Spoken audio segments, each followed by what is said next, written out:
وہ مشہور واقعہ اور جس میں ایک جعلی امام مہدی آ گئے اور بڑا سارا معاملہ بنا، وہی موجود تھے میرا خیال۔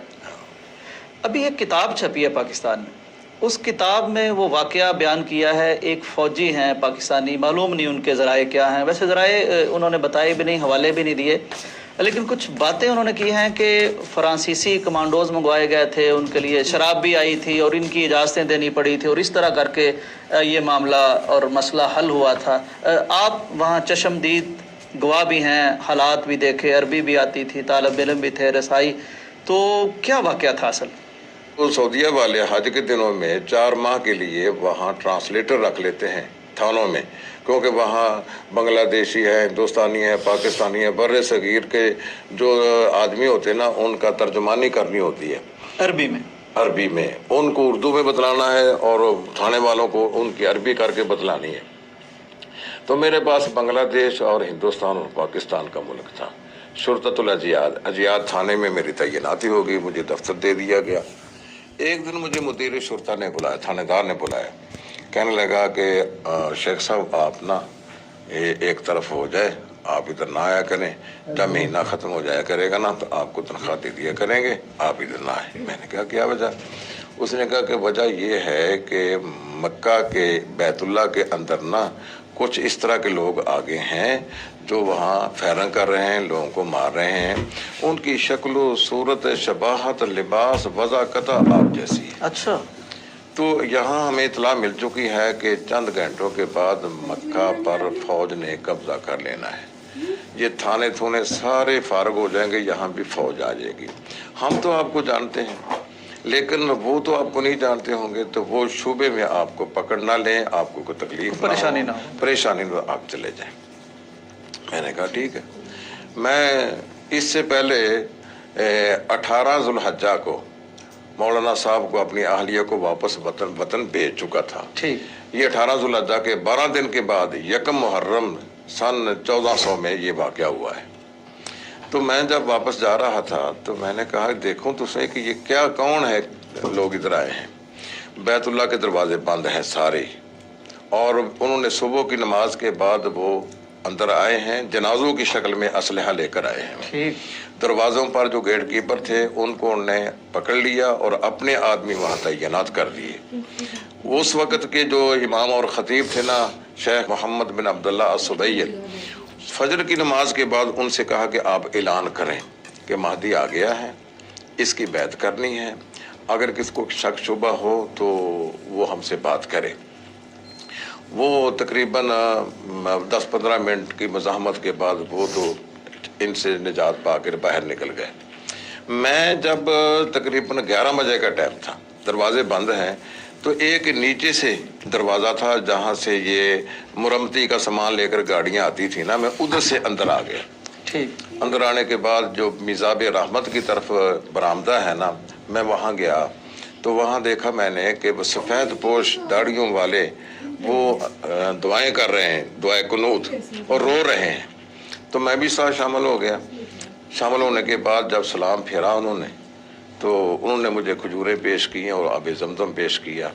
تو میں نے کہا کہ تم امام مہدی کا دعویٰ کر کے آئے ہو، ابھی تک تو فلاں فلاں نشانی امام مہدی کی ابھی نہیں ہے، وہ جو نبی صلی اللہ علیہ وسلم نے بیان فرمائی تھی کہ 2 قومیں آپس میں لڑیں گی، پھر ان میں سے وہ عیسائی غالب آ جائیں گے، وہ اپنی صلیب کو بلند کریں گے، مسلمان اپنا جھنڈا بلند کریں گے، پھر تیسری قوم آ جائے گی، ان سے لڑے گی۔ ابھی تک تو واقعات نہیں ہوئے ہیں، اس دوران مہدی نے آنا ہے، تو یہ کیا ہے؟ مجھے کہنے لگے کہ آپ نا اندر چل جائیں، تو وہاں میزاب رحمت کے پاس وہاں آپ کو ایک اردو بولنے والا آدمی مل جائے گا، آپ اس سے بات کریں۔ میں جب وہاں گیا تو جو حتیم ہے نا، حتیم کی دیوار پر وہ بیٹھا ہوا تھا، اس نے نیلے رنگ کا سوٹ پہن رکھا تھا اور میگزین ایک ادھر کراس کر رہا تھا، ایک ادھر سے میگزین، 2 پسٹل اس کے دائیں بائیں۔ تو وہ آپ لوگوں کو کہہ رہا تھا کہ آپ پاسپورٹ کی ضرورت نہیں پڑے گی، ویزے کی ضرورت نہیں پڑے گی، اوپن آنا جانا ہوگا، اب یہ پابندیاں ختم ہیں، چند دن کے بعد مہدی کامیاب ہو کر باہر نکلے گا، اب کھلا اجازت ہوگی آنے جانے کی۔ میں نے ان سے کہا کہ مجھے یہ اعتراض ہے، آپ اس کا مجھے جواب دیں۔ وہ مجھے کہنے لگا کہ آپ جائیں مکبری، جہاں اذان دی جاتی ہے نا، وہاں محمد بن عبداللہ المہدی وہاں ہے، آپ ان سے سرگنا